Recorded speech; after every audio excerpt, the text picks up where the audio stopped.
Bé, continuem amb les nostres entrevistes de la Festa de la Ratafia, dels assistents que han vingut a fer xerrades i conferències, diferents activitats. Ara estic amb la Astrid van Ginkel, pronuncio bé? Bé, està bé. És biòloga i farmacèutica i acaba de fer una xerrada sobre el paisatge català de tardor als licors casolans. Hola, Astrid. Bones. A les 11 has fet aquesta xerrada. Ens podries explicar una miqueta com ha estat? Mira, hem fet una mica d'introducció al paisatge de tardor de Catalunya, quines plantes específiques podem trobar, sobretot quines parts de la planta. Ara jugaríem més en llavors, en fruits, en arrels. Hem explicat les característiques específiques dels paisatges, que a Catalunya hi han catalogats 135 paisatges diferents, i això vol dir molta diversitat de paisatges i també molta diversitat de plantes, i per tant molta diversitat d'aromes i sabors que podem utilitzar per fer un licor. Després hem entrat en la metodologia d'elaboració dels licors, quins tipus de licors hi ha, si més d'herbes, més de fruites, més vermuts o les cremes.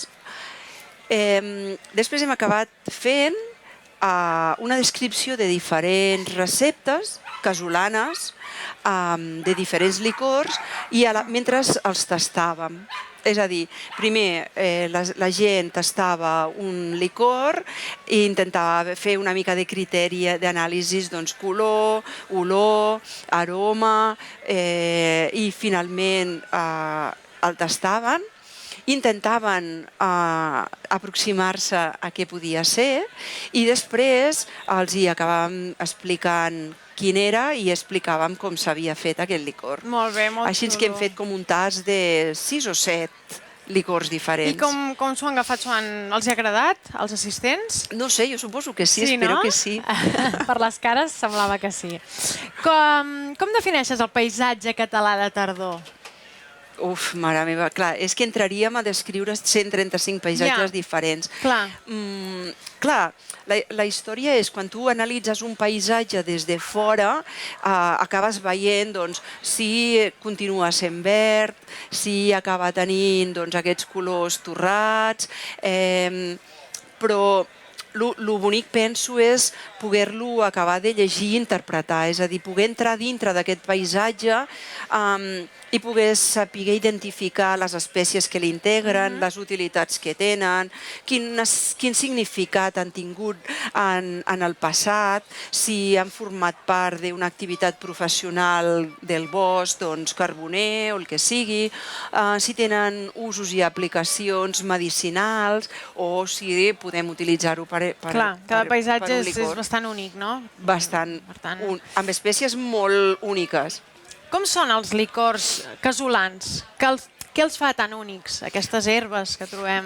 Clar, en realitat, si tu analitzes una ratafia i li preguntes a 25 persones o tots els participants del concurs de ratafies, cada un tindrà una especificitat única, o en la manera d'elaborar-lo, una planta que hi posa, alguna especificitat, no? Doncs el mateix passa amb els licors casolans. Al final, cada casa té una tradició, té una manera de fer-lo, amb uns ingredients determinats. A mi la veritat és que m'agrada molt jugar amb ingredients únics, de manera que quan el tastis diguis licor de figues, i realment notis el punt de les figues, o licor de roses, Bueno, m'agrada això, treballar, poder, sí, plantes més individuals, però no sé, forma part de... El licor casolà és un licor familiar, quasi podries dir, no? Cada família té els seus. Sí, i aquesta és una gràcia molt especial. Al principi deia que ets biòloga i farmacèutica i tinc entès que treballes a Fitomon. Sí. Bé.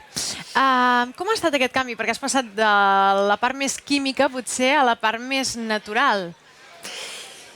Bueno, jo vaig estudiar biologia i després vaig fer farmàcia, amb l'interès aquest de combinar una miqueta els certs vius i aquesta natura amb una mica de la part aquesta alquímica i més alquímica de la part farmacèutica. I en realitat m'han interessat quasi sempre les dues vessants i després sempre vaig tenir la sort de poder treballar a nivell professional en empreses relacionades amb el món de les plantes i el 2007 vaig començar en Fitomont amb dues activitats molt bàsiques. Una consultoria cap a la indústria que utilitza plantes com un ingredient dels seus productes i que poden ser tés, infusions, espècies, complements alimentaris o cosmètica o fitosanitaris o diferents aplicacions. I després aquesta part més difusió, divulgativa i de passar missatge que m'agrada molt. Clar, ara parlaves de la cosmètica natural i és que cada vegada està més de moda, no? Tothom es vol passar ja a la part més natural, tant en cosmètica com en begudes, com... Sí. Clar, què ho fa tot plegat? Volem tornar al que era abans, realment. Ja, jo crec que... Bueno, jo sempre havia pensat que la gent que vivia en un poble estava molt més en contacte amb la natura i, per tant, li donava peu a una possible interacció de forma més fàcil i això volia dir que podia acabar aprofitant més aquest medi que els envoltava. Però tot plegat es va fer un trencament tan important entre aquest món natural que podien ser útil, aquests remeis de les àvies, fins i tot no fer hort o deixar de fer ratafia, doncs un trencament tan important que no només ha sigut urbà, sinó que ha sigut rural. Fins i tot diria que poder urbà, com que no es té aquesta facilitat d'estar tan a prop de la natura, potser estan inclús més conscienciats, no?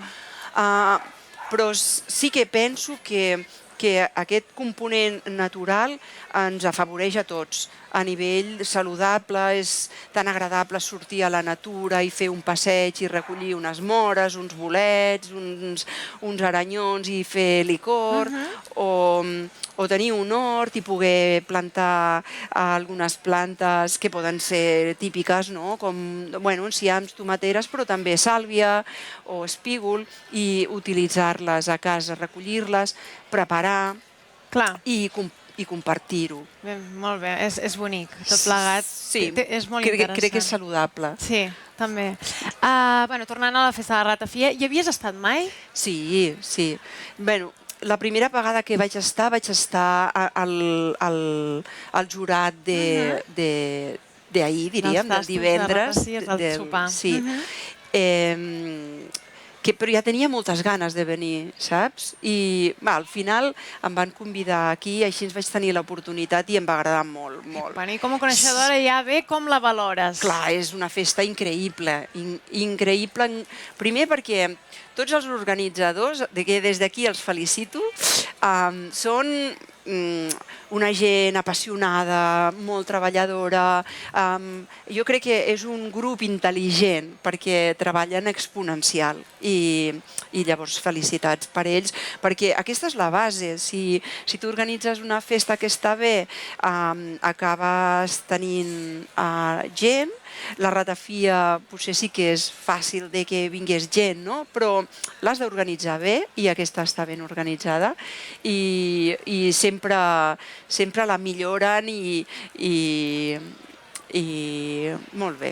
Doncs moltes gràcies en nom de l'organització i moltes gràcies a tu per haver vingut. Gràcies a vosaltres per convidar-me. D'acord. Gràcies.